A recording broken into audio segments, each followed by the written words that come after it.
જય ભોલેનાથ સીતારામ. મોસમ ખૂટતી નથી બધા ભાઈ. થોડી ચાલુ જ રહેશે. અને જો તમને કહો હમણાં કરો 90% વાળા ચાલ ખેરે અને અમારે 63% વાળા અડધી વાટે જાવ નવરા કોઈ નહીં. એવું નથી દાડિયા ઘેડાની તલ વાટવા વઈ ગયા. દાડિયા બધા વી ગયા છે તલ વાટવા અને વરસાદની આગાહી છે જોરદાર. ત્રણ કેરા છે તે બપોર સુધી ત્રણ કેરા પૂરા કરા છે ફટાફટ લઈ લેવું આગળ અને લાવો આમનો આપણો કેમેરો. અડધી હારી છે મગ કરતા અડધી હારી છે. મગ થોડાક જોઈ આવવા ન ઉતરે કારણ કે મગને શું છે દારના પાણી નડે અડધી એજી થાય અડધી વાંધો ન આવે. બોલ્યા તારે નોખો પાથરો કરી હાલો લેવા નહીં લાવો અમને દેખાડો.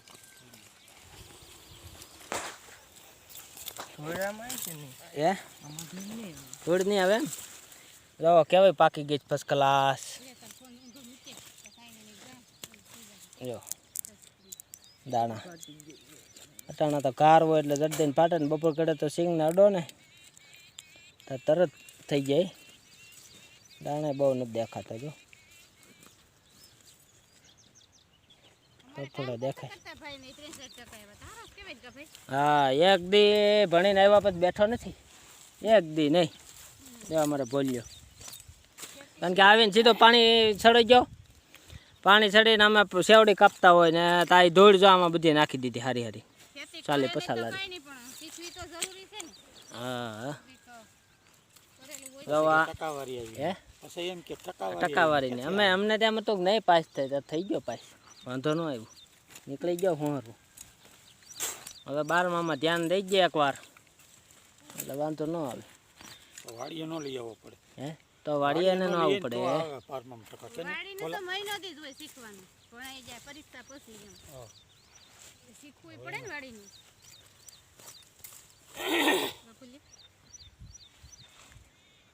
તલા એટલા રહ્યા છે બેદી કેડે સોળે જો કાંઈ એક ગાડી વાટી છે ગાયો હતી.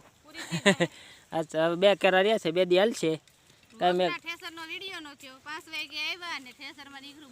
મગના ઠેસરમાં ચાલુ કર્યું ને ત્યાં મધ એમાંથી જાય નહીં બહુ અરે થાકી ગયા. હવે એમાં વિડીયો રહી ગયો માઇકોમાં એટલી માઇકો ઉડી કારણ કે હજી એમાં પાછું બેસી ગયું છો લીમડે ઠેસર પડ્યું છે ને એમાં હજી મગ બેસી ગયું છે. હા એટલે હવે અડધી તો હે ગાયનું ને હા તો આવી જાય હવે એમ જ કરવું જોઈએ જો હવે અડધી છે એનું કાંઈ ઠેસર રાખવું નથી એને તો આપણે મહળી નાખવી.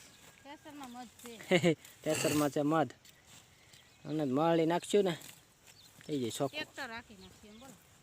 ટ્રેક્ટર રાખીને સેપે દાણા નીકળી જાય બપોર કડે તપેલું બહુ હોય. હલો હવે મળી વાટવા. જો અમે મારા કેરા પૂરા થઈ ગયા જોવા 2 કેરા આવી ગઈ વાડ. અમારે બોલ્યો ભાઈ અને મમ્મીને લેવા લાગે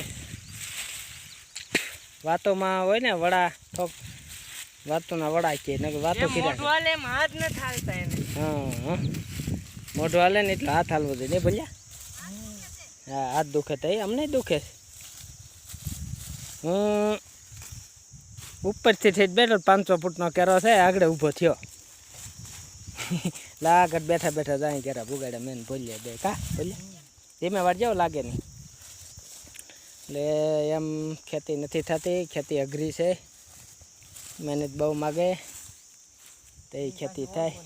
એ પાછી ઓર્ગેનિક નેચરલ પ્રાકૃતિક ખેતી એટલે એ તો વધારે મહેનત ઓના કરતા કેમિકલ કરતા બહુ. એટલે એવું છે બોલે છોડવા ક્યાંક રહી જાય લેતો જાય તો આમાં રહી જાય.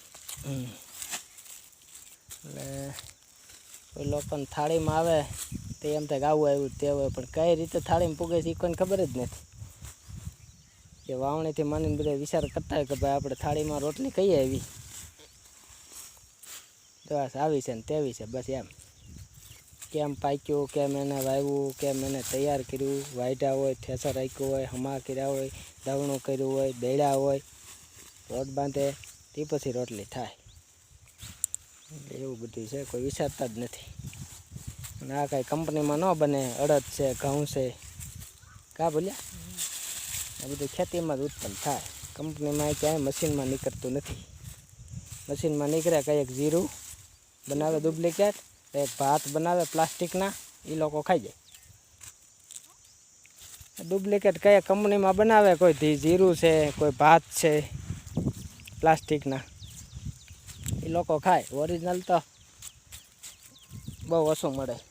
એમાં પ્રાકૃતિક નેચરલ વસ્તુ તો બહુ ઓછી મળે. આનો ભોલ્યો અડદિયા ખાવા આવી છે શિયાળે. હા, અને અડદિયા શિયાળે બનશે ને, અત્યારે દાળ તો ખાઈ જ છે અડદની. અત્યારે ડાયર ને એવું વધારે શાક હા બોલ્યા, હવે આપણે શિરામણનું ટાણું થઈ ગયું છે નહીં. ભૂખ લાગી છે, દીદીને ફોન કરી દે, ભાખરી બનાવી રાખે. હવે એક કેરો આ રહ્યો છે ને, એક થોડોક રહ્યો છે આગળ. હવે એક દી તપશે, પછી કાલે આને લઈ લેવું, પછી એને મહળવામાં આવશે ટ્રેક્ટરથી, એટલે દાણા થઈ જાય. એટલે કોઈ હવે પછી એક સોળીની ગાંડી સવારમાં વાઢ લીધી છે, એટલે ગાયું હતું એ સોળી નીણ થઈ જાય અને સિંગ તૂટી જાય એની. એટલે કોઈ ભાઈઓને તો અડદ છે, કોઈને અડદની ડાયર લેવી હોય, પણ એ આગળ નહીં થાય, વાર લાગશે હજી. કારણ કે હજી આમાંથી નવરા નથી હતા. આમાં બેદીમાં માંડવી વાવવાની છે, પડામાં વાવવાની હતી, પણ એ હવે બંધ રહ્યું. આગળ કાંઈ નર્મદાનું પાણી આવે એમ નથી, એટલે કીધું આ વાડીએ પહેલાં વાવી દઈ, પછી અહીં વવાઈ જાય, પછી ત્યાં મચ્છું નહીં જાય તે. ધીરે ધીરે થોડુંક ચોખાઈ થાય એટલું આપશું.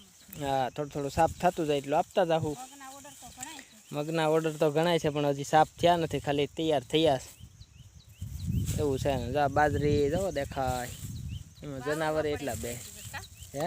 એ જેવા તેવા ઠેસરમાં કાઢ્યા મધ હતું ને એટલે વાવવાના છે. તો ચોખ્ખું નથી એવું બધું છે. જય ભોલેનાથ બધાને, ને સીતારામ.